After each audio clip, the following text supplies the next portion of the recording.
হাজার হাজার লাখো লাখো সাধু সন্তর গন্তব্য প্রয়াগরাজ। ত্রিবেণী সঙ্গমে শাহী স্নানের জন্য ভিড়, সাধু সন্ত ভক্ত সমাগমে মহামিলন ক্ষেত্র কুম্ভ মেলা।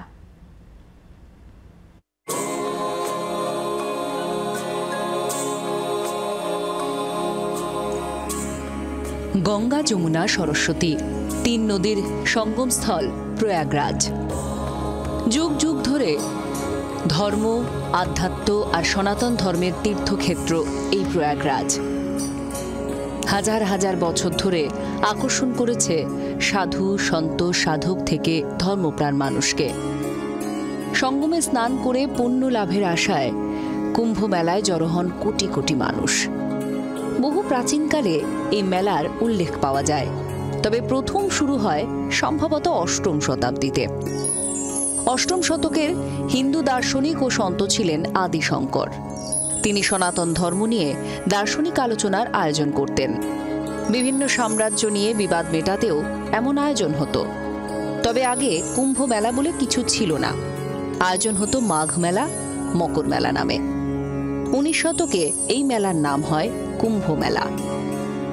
হিন্দু ধর্মাবলম্বীরা বিশ্বাস করেন গঙ্গায় স্নানের মধ্যে দিয়ে পাপ এবং জন্ম ও পুনর্জন্মের চক্র থেকে মুক্তি মেলে। সেই পুণ্য লাভের আশাতেই ভক্তরা ছুটে যান। প্রয়াগরাজ মিলিয়ে মোট 4টি জায়গায় কুম্ভ মেলা হয়। প্রয়াগরাজে গঙ্গা, যমুনা, সরস্বতী সঙ্গমে পুণ্য ডুব দেন ভক্তরা। এছাড়া হরিদ্বার, নাসিক ও উজ্জয়িনে 3 বছর অন্তর কুম্ভ মেলা হয়।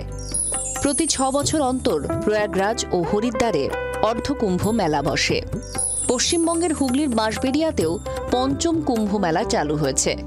প্রাচীনকালে বাঁশবেড়িয়ার হুগলি এবং সরস্বতী নদী সঙ্গমে পুণ্যস্নান হতো, তবে প্রায় 700 বছর আগে বাঁশবেড়িয়ার কুম্ভ মেলা বন্ধ হয়ে যায়। 2022 সাল থেকে ফের বাঁশবেড়িয়ায় চালু হয়েছে কুম্ভ মেলা। তবে প্রাচীন ইতিহাসে কুম্ভ মেলা নামের অস্তিত্ব ছিল না, ছিল মাঘ মেলা এবং মকর মেলা। যেমন সাগরে মকর মেলা বসে। তবে বহু প্রাচীন শহর প্রয়াগরাজ, যার আগের নাম ছিল এলাহাবাদ, তাকেই কুম্ভ মেলার প্রধান স্থান হিসেবে ধরা হয়।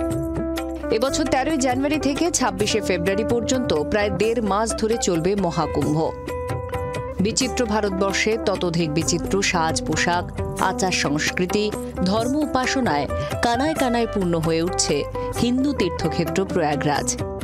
বিশ্বে আর কোথাও এত বড় জমায়েত হয় না।